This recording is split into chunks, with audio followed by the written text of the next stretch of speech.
அழாதம்மா. அப்பா கிடைச்சிருவார் இல்லம்மா.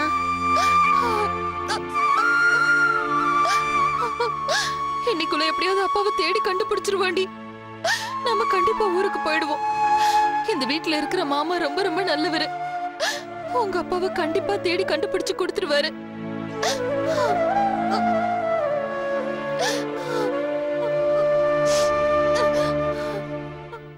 அம்மா சிவகாமி, போன கறி என்னாச்சு? நியூஸ் பேப்பர் கம்பெனில வேலை செய்யறவர்கிட்ட உன் புருஷனோட போட்டோவையும் 5000 பணமும் கொடுத்துட்டேம்மா. ஐயோ, நான் 3000 தானே கொடுத்தேன். உண்மைதாம்மா. ஆனா காணவில்லைன்னு விளம்பரம் கொடுக்கறதுக்கு 5000 பணம் கட்டணுமாம்மா. மேல்கொண்டு 2000 நான் போட்டு கொடுத்துட்டேம்மா. இந்த 3000 கூட நான் என் புருஷனுக்கு தெரியாம ஒளிச்சு வச்சிருந்தேன். நல்ல வேலை, அவசரத்துக்கு உதவி இருக்கு. உங்களுக்கு 2000 பணத்தை நான் ஊருக்கு போனதும் சத்தியமா அனுப்பி வச்சிருங்க. அதெல்லாம் இருக்கட்டுமா. சரி, ஊர்ல நீங்க பெரிய மிராசு குடும்பம்னு சுந்தரம் சொன்னாரே, உண்மையா? அந்த ஆள் பொய் சொல்லாத இடமே இருக்காது போல இருக்கு. கேடு கட்ட மனுஷன். வாழைத்தோப்பு, மஞ்சள், கரும்புன்னு ஏக்கர் கணக்கா விவசாயம் நடக்கிறதா சொன்னாரு.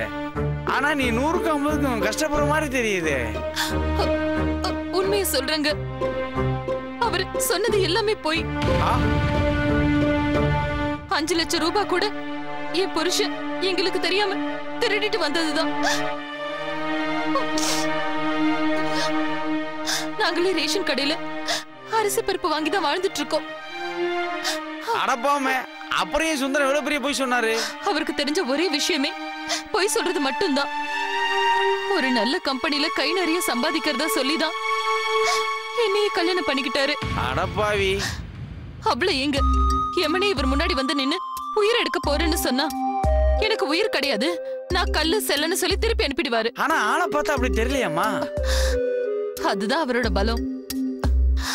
அப்பாவி மாதிரி இருக்கிறதுனால அவர் சொல்றது எல்லாரும் நம்பிடுறாங்க. அவரே நம்பிக்கையுள்ள மனுஷனா மாத்த ட்ரை பண்ணுவோமா?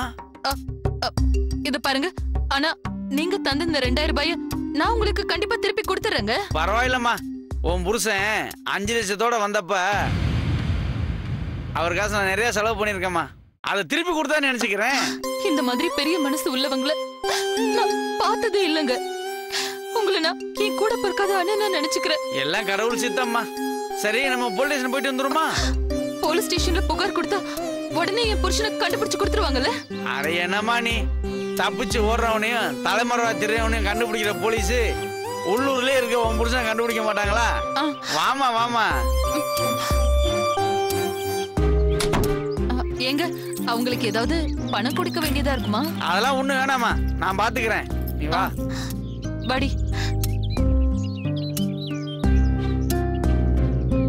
எதுக்கும் கவலைப்படாதம்மா, நான் இருக்கேன். நியூஸ் பேப்பர் விளம்பரம் கொடுத்துருக்கோம்ல, அதை போலீஸ் ஸ்டேஷன்ல சொல்லிடலாம். இன்னைக்கு உன் புருஷனோட போட்டோ பேப்பர்ல வந்துரும்ல. அப்படி சொன்னா போலீஸுக்கு உதவியா தான் இருக்கும். எப்படியோங்க, இன்னைக்குள்ள என் புருஷனை கண்டுபிடிச்சு கொடுத்தா நாங்க பேசாம ஊரு போய் சேர்ந்துருவோம். சரிம்மா சரிம்மா, வாமா, கவலைப்படாதம்மா. வாடி.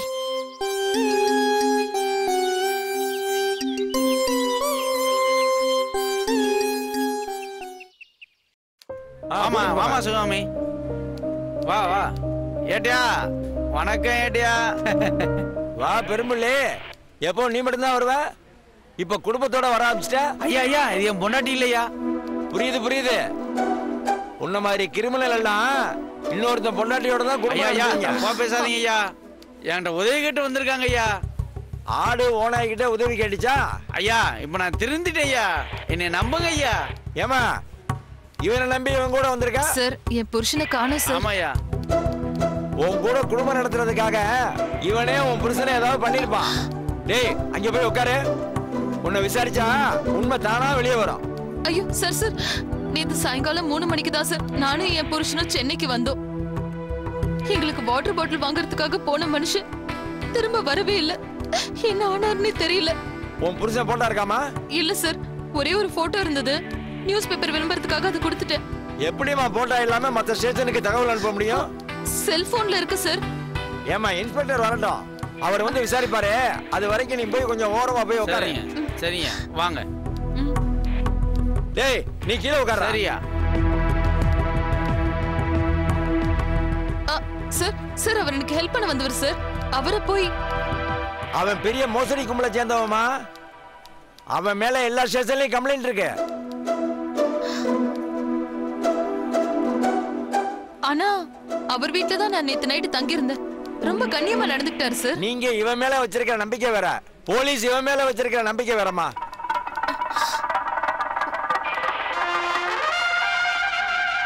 நம்புற மாதிரி பழகிட்டு மும்பையில கொண்டு போய் வித்தாலும் வித்துருவான்.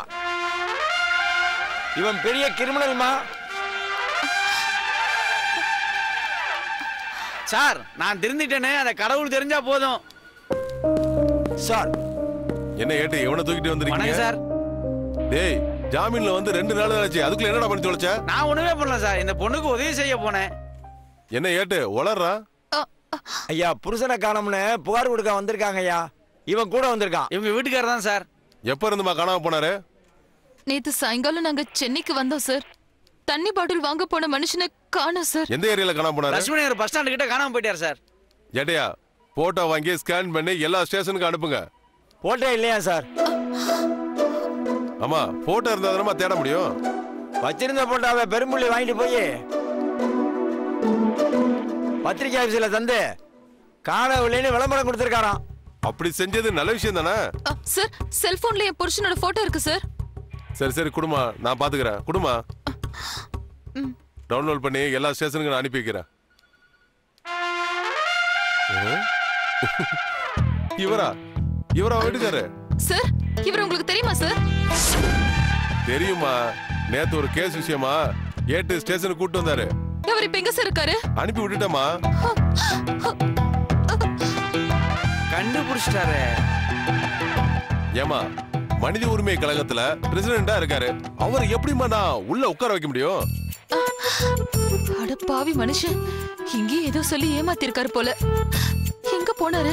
மனித உரிமை கமிஷனா? இல்லம்மா, ஆள் தெரியாம கூட்டிட்டு வந்துட்டாங்க. அவரு பயங்கர கோவக்காரர் போல இருக்கு. நான் வர்ற வரைக்கும் பேசாம உட்கார்ந்துட்டு இருந்தாரு. சரிம்மா, உங்க ரிலேஷன் வீட்டுக்கு எங்கேயாவது போயிருப்பாரு.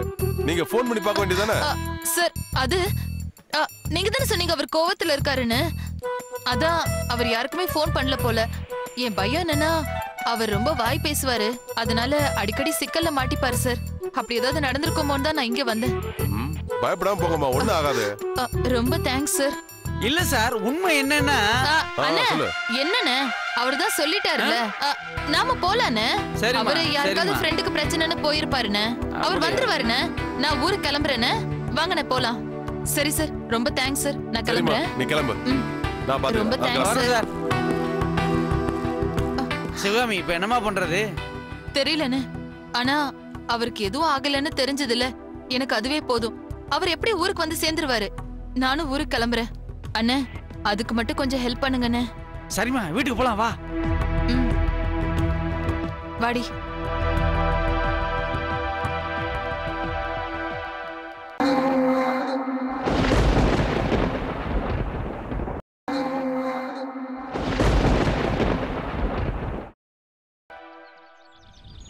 நானும் உங்க அம்மாவும் இங்க வந்தோம். உன்னால அவமானப்படுற சூழ்நிலையை உருவாக்கிடாத. அப்படி ஒரு நிலைமை வந்தா உங்க அம்மாவும் தாங்க மாட்டா, நானும் தாங்க மாட்டேன்டா. 2 பேரும் இங்கே செத்து போயிடுவோம்.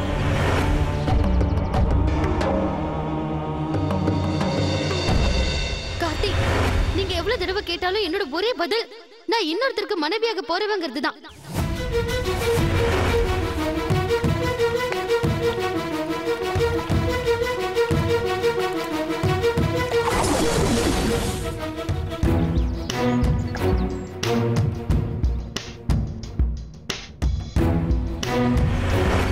பிரியாவை என்கிட்ட இருந்து கட் பண்ணோம்னா அவ மேல பெரிய பழிய போட்டு அவளோட பேரண்ட்ஸ் அவளை வெறுக்க வைக்கணும். பிரியாவை மட்டும் நான் கெட்டவளாக்கிட்டேன்னா அவளுக்கு என்கிட்ட இருந்து ஒரு விடுதலை. அடுத்தது சக்தி மேட்டர்ல அவ ஒருத்தனை லவ் பண்றதா சொல்றா. அதனால அவளே என்கிட்ட சரண்டர் ஆகிற மாதிரி நான் பண்ணணும். அதுக்கெல்லாம் நேர் வழி சரிப்படாது. ஒரே வழி குறுக்கு வழிதான். அந்த குறுக்கு வழி பலாத்காரம் தான்.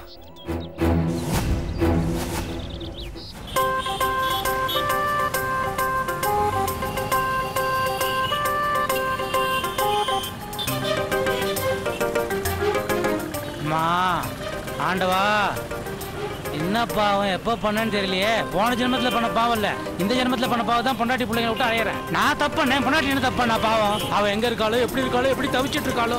புருஷன் மேல ஆசையா பக்தியா இருக்கிறத வேற எந்த தப்புமே பண்ணல. அவளை எப்படி தவிக்க விட்டியே? ச்சே, ஏன் வாய் கொழுப்பு. சும்மா இல்லாம அவங்ககிட்ட போய் சண்டை போட்டு வந்தோம் பாரு. நாம பண்ண தப்புக்கு நாம தான் அனுபவிச்சாகணும். இப்போ இவங்களை எங்க போய் தேடுறதுன்னு தெரியலையே. ஐயோ நிறுத்துப்பா, பார்த்து போயா. சார் நீங்களா?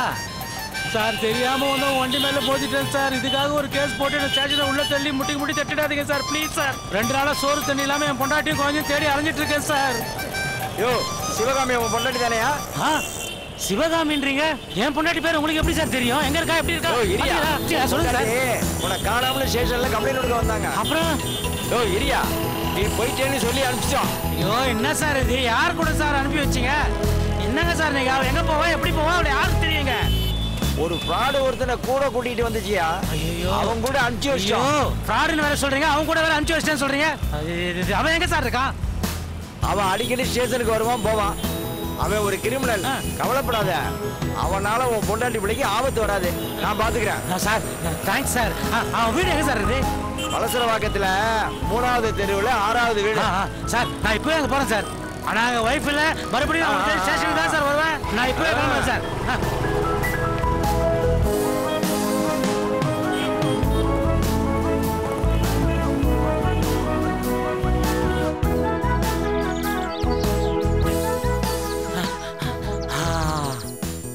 பாடா, இதான் 6ஆம் நம்பர் வீடு.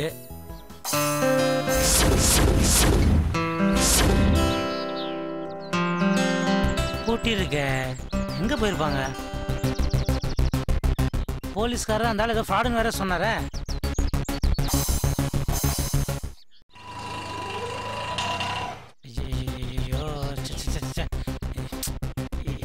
இப்ப என்ன பண்றதுன்னு கூட தெரியலையே. இந்த ஊர்ல வேற நமக்கு யாரையும் தெரியாது.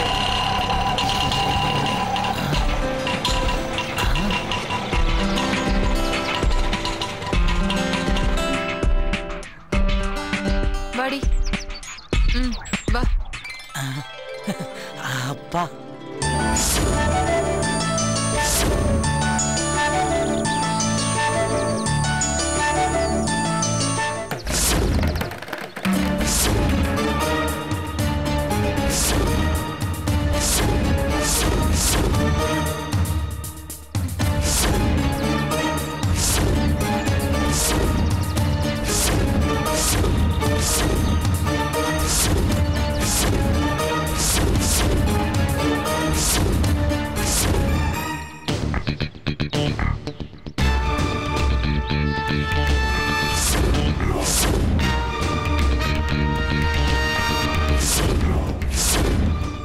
ஃப்ராடு கிட்ட எல்லாம் மாட்டிருக்கிறாவோ. நம்ம ஆம்பளன்றதால நம்ம கிட்ட பணத்தை ஏமாத்தினா. ஐயோ, ஆஹா, என்ன பத்தி வேற எல்லாத்தையும் போட்டு கொடுத்துருப்பானோ.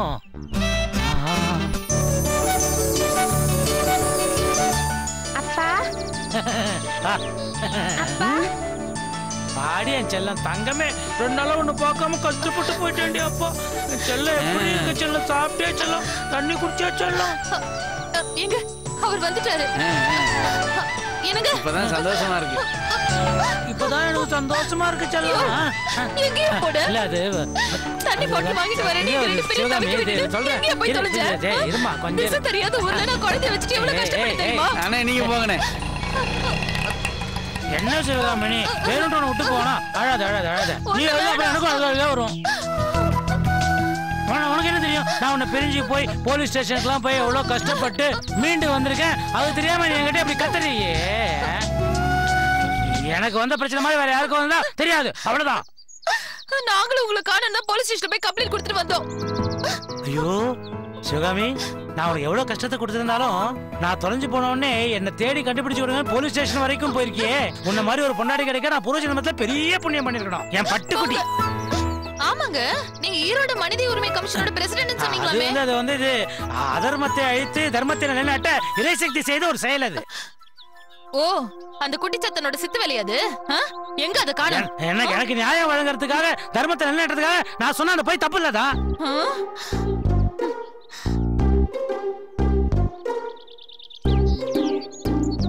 சாரு யாரு?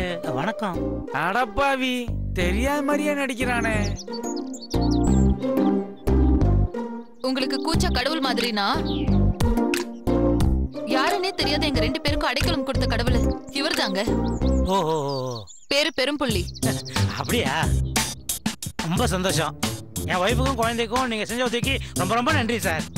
என்ன சுந்தரம் இப்படி பேசுறீங்க? எனக்கு தெரியலையா? என்னங்க உங்களை நல்லா தெரியும்னு சொன்னாருங்க. தெரியும். உங்க மனைவி மகள் தெரிஞ்சதுக்கு அப்புறமா தான் வீட்டு கூட்டிட்டு போய் தங்க வச்சாரு. இப்ப எனக்கு ஞாபகம் வந்துருச்சு. நீங்க செஞ்ச உதவிக்கு ரொம்ப ரொம்ப நன்றி. அதுக்காக நானும் இவரும் ரொம்ப ரொம்ப ஃப்ரெண்ட்ஸ் எல்லாம் சொல்லிக்க முடியாது. ஜஸ்ட் ஒருத்தர் தெரியும், அவ்வளவுதான். வா வா, நம்ம கிளம்பலாம். என்னங்க நில்லுங்க, ஏன் இப்படி எல்லாம் பேசுறீங்க? அவர் எவ்வளவு யோகியமா நடந்துக்கிறாரு தெரியுமா? ஐயோ, உனக்கு இந்த சென்னையை பத்தி ஒண்ணும் தெரியாது. வா சொல்றேன், கிளம்பலாம் வா. சென்னையை பத்தி எனக்கு ஒண்ணும் தெரிய வேண்டாம். ஆனா இவரை பத்தி எனக்கு நல்லா தெரியும். இவர் ரொம்ப நல்லவர். ஐயோ, நீ ஊரை தெரிஞ்சுக்கலாம் கூட பரவாயில்ல, இவர் தான் நீ தெரிஞ்சுக்கவே கூடாது. நான் சந்திச்ச நபர்களே முக்கியமான நபர் இவர், மறக்கவே முடியாது இவரை. இது பாருங்க, எனக்கு கூட பிறந்த அண்ணன் கூட செய்யாத உதவிய ஒரு அண்ணன் நான் இவர் எனக்கு செஞ்சிருக்காரு. மனுஷத்தன்மை இல்லாம பேசுறீங்க. ஐயோ, இந்த பெரும்புள்ளிக்காக ரோட்ல நின்று இப்படி என் கூட மல்லு கட்டுறியே. என் வாழ்க்கையில நான் மறக்கவே கூடாதுன்னு நினைக்கிற பல நபர்ல இவரும் ஒருத்தர்.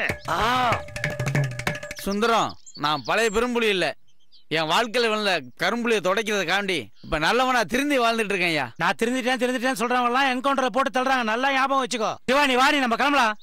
நான் பழைய பெரும்புலியா இருந்திருந்தா இந்நேரம் பொண்டாட்டி பிள்ளைய நீங்க பாத்திருக்க முடியாது. இந்நேரம் மும்பைல கொண்டு போய் வித்திருப்பேன்.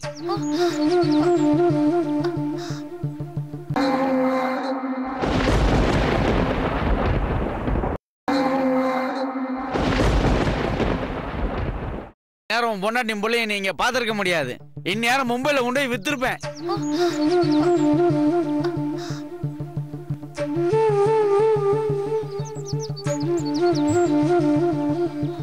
ஓ மனைவி நான் சந்திச்சதே கடவுள் எனக்கு கொடுத்த சோதனையா தான் நினைக்கிறேன். அந்த சோதனையில இருந்துலாம் நான் மீண்டு வந்துட்டேன். தயவு செஞ்சு என் விருந்தாளியா வாங்க சுந்தரம். நீ சொல்றத நம்புறேன் பெரும்புள்ளி. அப்படியே வெளியே நிக்கிறீங்க, வாங்க சுந்தரம். போ உள்ள போ.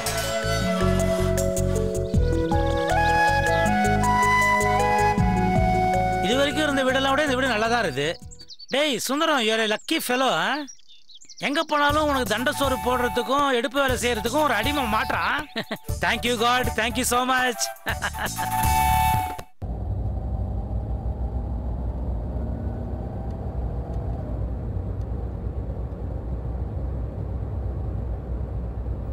உமா, நேத்து கை கால் எடுத்துட்டு இருந்தது அவர் தானே? அது அவரா? ஆமாமா அவர்தான். ரவி வண்டி நிறுத்து. நிறுத்துறோமா?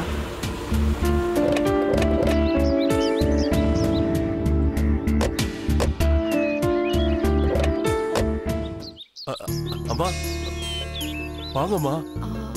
Excuse me. அம்மா நீங்களா? நானே உங்களை பார்க்கலாம்னு நினைச்சேன், நீங்களே வந்துட்டீங்க. ஹாஸ்பிட்டல்ல இருந்து எப்போ வந்தீங்க? ஏதோ நரம்பு கொளரா, ராத்திரி மட்டும் இருக்க சொன்னாங்க. ட்ரீட்மெண்ட் முடிஞ்சு காலையில அனுப்பி வச்சுட்டாங்க. நாங்க ரொம்ப பயந்துட்டோம். நல்ல வேளை, கடவுள் மாதிரி வந்து என்னை காப்பாத்துனீங்க. சரி, உடம்பு பார்த்துக்கோங்க. என் வீடு பக்கத்துல தான் இருக்கு. எங்க ஐயா கிட்ட நடந்ததெல்லாம் சொன்னேன். அவரு உங்க எல்லாரையும் பார்க்கணும்னு ஆசைப்பட்டாரு. ஒரு 8 வந்துட்டு போங்களேன். நாங்க ஒரு முக்கியமான வேலையா போயிட்டு இருக்கோம். ஒரு வாய் காபி சாப்பிட்ற நேரம் மட்டும் இருந்தா போதுங்க. சரி வரோம். ஆனா டீ காஃபின்னு எதுவும் வேண்டாம். இந்த ஏழையோட வீட்டுக்கு நீங்க வந்தாலே போதுமா. எங்க ஐயா உங்களுக்கு நன்றி சொல்லணும்னு சொன்னாரு.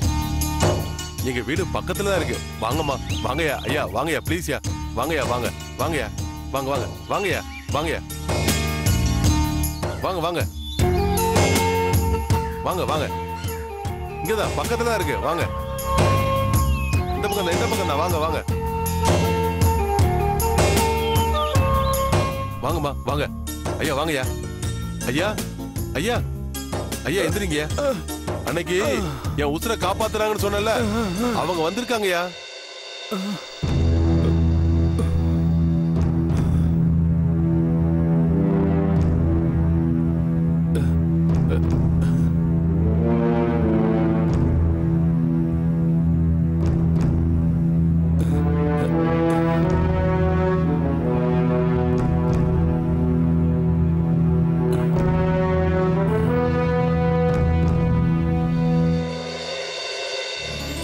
அம்மா தாயி என்ன காப்பாத்துங்க, என்ன காப்பாத்துங்க. என்னது? ஐயோ ஐயா, காப்பாத்துங்க தாயி. என்ன ஏன் கால்ல விழுறீங்க? நீங்க வர்றதுக்கு நான் ரொம்ப புண்ணியம் பண்ணிருக்கணுமா? ஐயா,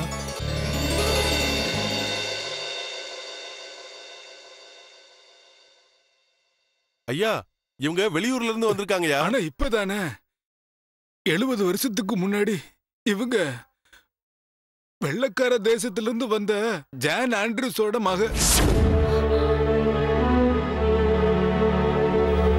பேரு கூட ஜெனிஃபர் ஆண்ட்ரூஸ் தானே? இவங்க பேரா? ஆமா. மறக்க முடியாத மோகம், மறக்க முடியாத ஒரு பேரு. இவங்க இங்க எதுக்கு வந்தாங்க?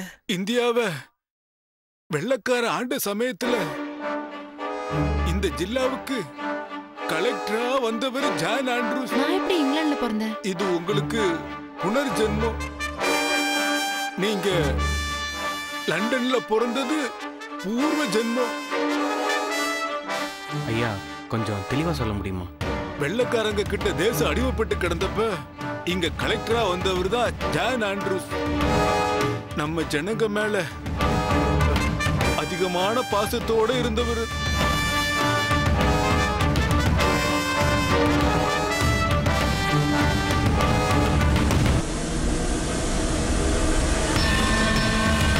இந்த கலெக்டர் துறை யாரு வந்தாலும் உள்ள கூப்பிட்டு வச்சு பேசுவாரு. இவங்க எப்படி நடந்துப்பாங்க? நம்ம ஜனங்களுடைய கள்ளங்கவனம் இல்லாத குணம் இந்த துரை அம்மாவுக்கு ரொம்ப பிடிச்சு போச்சு. இவங்க தமிழ் பேசுறதுக்கு ரொம்ப ஆசையா இருந்தாங்க. தமிழ் மொழிய பேசுறதுக்கு சொல்லி கொடுக்க வந்தவ தான் இந்த நாகவல்லி.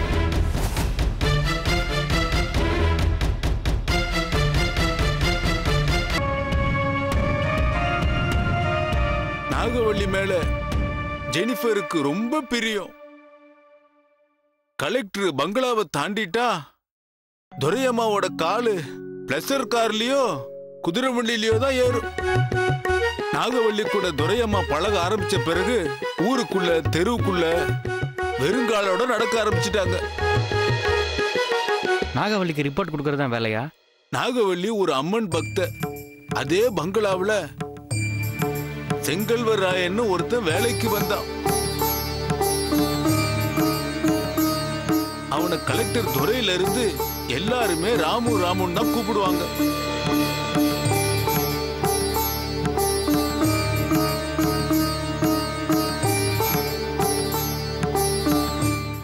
நாகவல்லி ராம், அதே பேரு இப்பவும் சிங்க் ஆகுதே.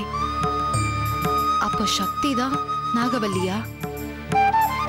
நம்ம நாட்டுக்கு வாழ வந்த துரை அம்மாவுக்கு நம்ம ஆளுங்க மாதிரியே பேரு வச்சுக்கணும்னு ஆசை. நாகவல்லி கிட்ட எனக்கு ஒரு பேரு வைங்கன்னு கேட்டுக்கிட்டாங்க. நாகவல்லி தான் துரை அம்மாவுக்கு நலாயினின்னு பேரு வச்சாங்க.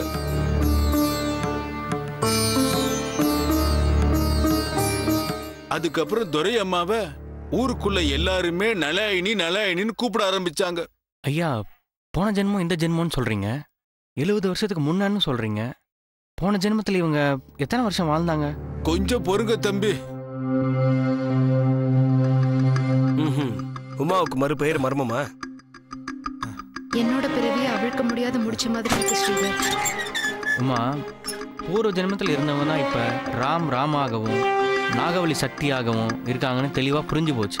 பட் போன ஜென்மத்துல வாழ்ந்தப்ப என்ன நடந்துச்சு, எப்படி அவங்களுடைய பிறவி முடிஞ்சிச்சுன்னு தெரியலையே. இப்ப கேட்ட வரைக்குமே தலை வெடிக்கிற மாதிரி இருக்கு. இதுக்கு மேல கேட்டா என்னால தாங்க முடியாது.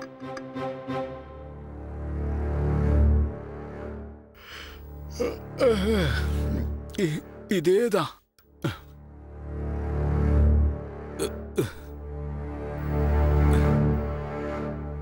அம்மா வாங்க, பாருங்க துரையம்மா.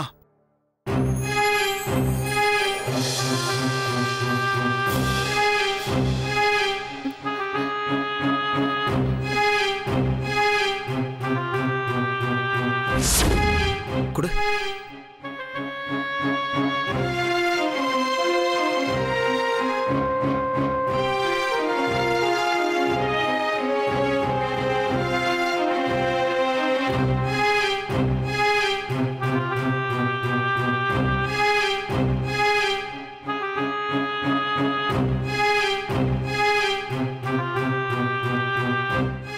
இந்த போட்டோ எடுத்தப்ப நாகவல்லிக்கு துரையம்மாவுக்கு 23 வயசு. அந்த சின்ன வயசுலயே நாகவல்லி துர்க்கை அம்மன் கோவில பராமரிச்சுட்டு வந்தாங்க.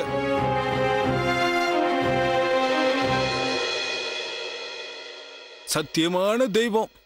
அந்த கோயிலுக்கு பொண்ணும் பொருளும் நிறைய நன்கொடையா வரும்.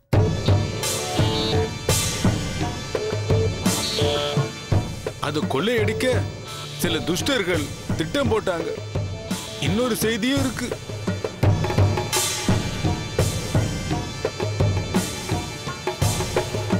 ராமு மேல நாகவல்லிக்கும் காதல், உங்களுக்கும் காதல்னு சொல்லுவாங்க.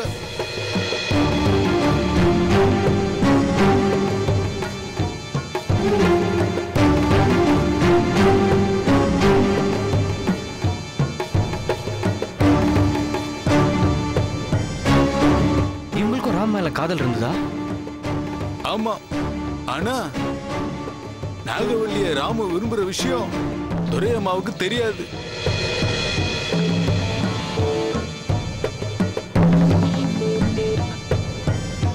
இவங்களுடைய காதலை பத்தி நாகவல்லி கிட்ட பழகுறத பத்தியும் கதை கதையா சொல்லுவாங்க. அதெல்லாம் ஞாபகத்துல இல்ல. ஆனா துரையம்மாவுடைய முகம் மட்டும் எனக்கு ஞாபகத்துல இன்னும் இருக்கு. சரி, நாங்க எந்த ஏரியால வாழ்ந்தோம்? உங்களை கொலை பண்ண கொஞ்ச காலத்திலேயே அங்க இருந்த எங்க குடும்பம் புலம்பெயர்ந்து வந்துட்டோம்.